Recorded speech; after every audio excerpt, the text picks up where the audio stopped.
আজকে নিয়ে এসেছি একেবারে নতুন আপডেট। চারিদিকে এখন একটাই খবর ঘুরছে, লক্ষ্মীর ভাণ্ডার প্রকল্পের এবার কি 2100 টাকা করে দেয়া হবে।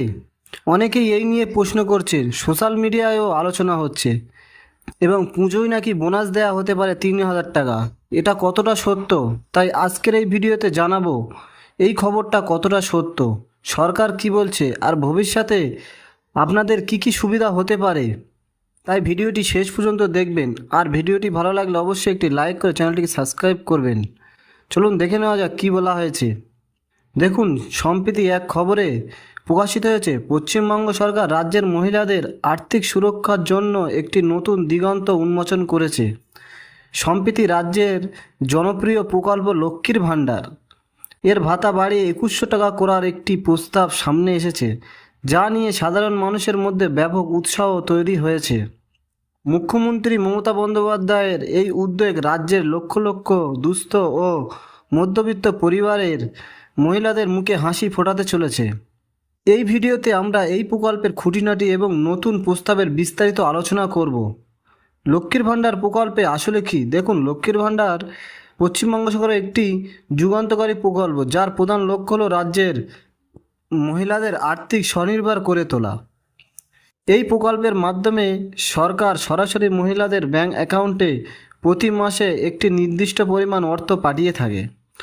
বর্তমানে সাধারণ শ্রেণীর মহিলারা প্রতি মাসে 1000 টাকা এবং তপশিলি জাতি এসসি ও তপশিলি উপজাতি এসটি শ্রেণীর মহিলারা 1200 টাকা করে পান।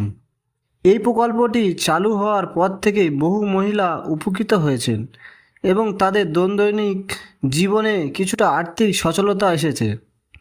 এটি শুধু একটি ভাতা নয়, বরং মহিলাদের সম্মান, আত্মবিশ্বাস বাড়ানোর একটি মাধ্যম।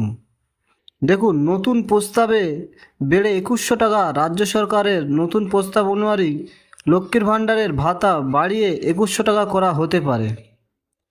এই খবরটি প্রকাশ্যে আসতেই সুবিধাভোগী মহিলাদের মধ্যে আনন্দের ঢেউ ছড়িয়ে পড়েছে। যদি এই প্রস্তাব কার্যকর হয়, তবে এটি রাজ্যে দুস্থ মধ্যবিত্ত পরিবারগুলির জন্য একটি বিশাল আর্থিক সহায়তা হবে।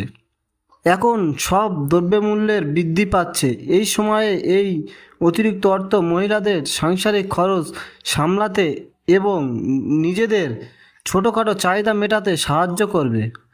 তবে এই বর্ধিত ভাতা পাওয়ার জন্য কিছু শর্ত থাকবে বলে জানা গেছে। কারা পাবেন এই বর্ধিত টাকা? এই বর্ধিত 2100 টাকা ভাতা সকলের জন্য উপলব্ধ নাও হতে পারে। প্রস্তাব অনুসারে যে সমস্ত মহিলার বার্ষিক আয় 2.1 লক্ষ টাকার কম, শুধুমাত্র তারাই এই সুবিধা পাবেন। মানে বুঝতেই পারছেন, যাদের আয়ের পরিমাণ কম তারাই পাবে। এর জন্য উপভোক্তাদের একটি আয়ের শংসাপত্র মানে ইনকাম সার্টিফিকেট জমা দিতে হবে। সরকার এই পদক্ষেপের উদ্দেশ্য হলো যারা সবচেয়ে বেশি দুস্থ তাদের কাছে যেন এই প্রকল্পের সুবিধা পৌঁছায়। সম্প্রতি সরকার আরও 72,000 নতুন মহিলাকে এই প্রকল্পের আওতায় এনেছে, যা প্রমাণ করে যে সরকার এই প্রকল্পটি নিয়ে কতটা আন্তরিক।